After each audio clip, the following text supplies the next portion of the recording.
پڑوسیوں کے درجات۔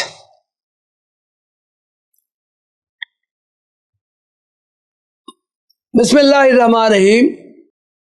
سورہ النساء آیت نمبر 36 میں 3 طرح کے پڑوسیوں کا ذکر آیا ہے: الجار ذی القربہ، الجار الجنب اور الصاحب بالجنب۔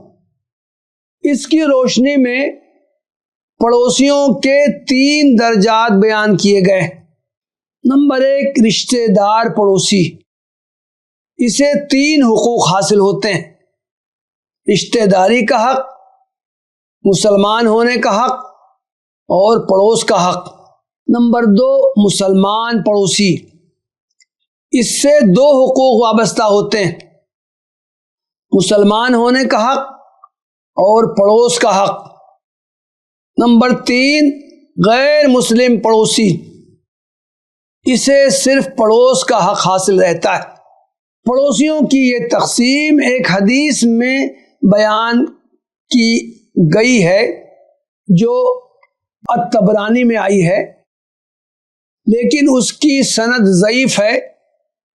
بہرحال 2 افراد کے درمیان تعلق کی جتنی نسبتیں ہوں گی اتنے ہی قریبی تعلقات ان کے درمیان قائم ہوں گے اور اتنے ہی حقوق انہیں حاصل ہوں گے۔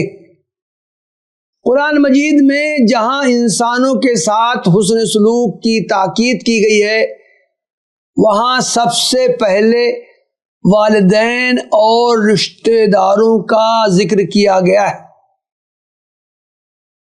اللہ تعالیٰ کا ارشاد ہے: وَأُولُو الْأَرْحَامِ بَعْضُهُمْ أَوْلَىٰ بِبَعْضٍ فِي کتاب اللہ۔ یہ آیت سورہ انفال میں بھی آئی ہے اور سورہ الاحزاب میں بھی، یعنی اللہ کی کتاب میں خون کے رشتہ دار ایک دوسرے کے زیادہ حقدار ہیں۔ احادیث میں پڑوسی کا درجہ اتنا بلند کر دیا گیا ہے کہ وہ خونی رشتہ داروں کے تقریباً برابر پہنچ جاتا ہے۔ ایک حدیث میں ام المومنین حضرت عائشہ رضی اللہ عنہ، حضرت عبداللہ ابن عمر رضی اللہ عنہ، حضرت ابو ہریرہ رضی اللہ عنہ اور حضرت عبداللہ ابن عمر رضی اللہ عنہ سے مروی ہے کہ رسول اللہ صلی اللہ علیہ وسلم نے ارشاد فرمایا: ما زال جبریل یوصینی بالجار حتی ظننت انہ سیورثہ۔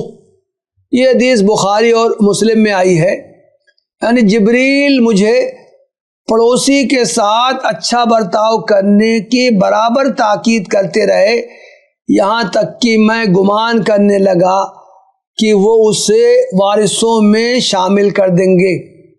اس حدیث میں پڑوسی کے حقوق کی ادائیگی پر جتنا زور دیا گیا ہے اسے بخوبی محسوس کیا جا سکتا ہے۔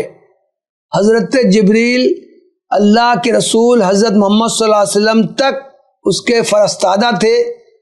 ان کی تاکید کا مطلب یہ ہے کہ اللہ تعالیٰ نے انہیں اس بات کو پہنچانے کا حکم دیا تھا۔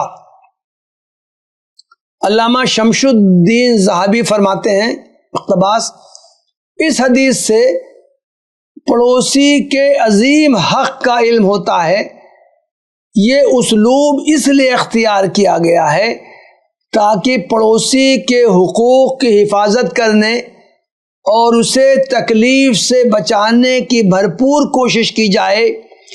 رسول اللہ صلی اللہ علیہ وسلم نے اسے وارث کے درجے میں رکھا ہے تاکہ اس کے عظیم حق کا اظہار ہو اور اس کے ساتھ اچھا برتاؤ کرنے اور کسی قسم کی بدسلوکی سے بچنے کو لازم سمجھا جائے۔ اقتباس ختم۔ حقوق ہمسایہ کی اسی طرح کی تاکید خود رسول اللہ صلی اللہ علیہ وسلم سے بھی مروی۔ حضرت ابو امامہ الباہلی رضی اللہ عنہ روایت کرتے ہیں کہ میں نے آپ کو حجۃ الوداع میں اونٹنی پر سوار یہ ارشاد فرماتے ہوئے سنا ہے: اوصیکم بالجار، یعنی میں تم لوگوں کو پڑوسی کے ساتھ اچھا سلوک کرنے کی تاکید کرتا ہوں۔ یہ بات آپ صلی اللہ علیہ وسلم نے بار بار فرمائی، یہاں تک کہ میں نے کہا ایسا لگتا ہے کہ آپ اسے وارثوں میں شامل کر دیں گے۔ یہ حدیث مسند احمد میں آئی۔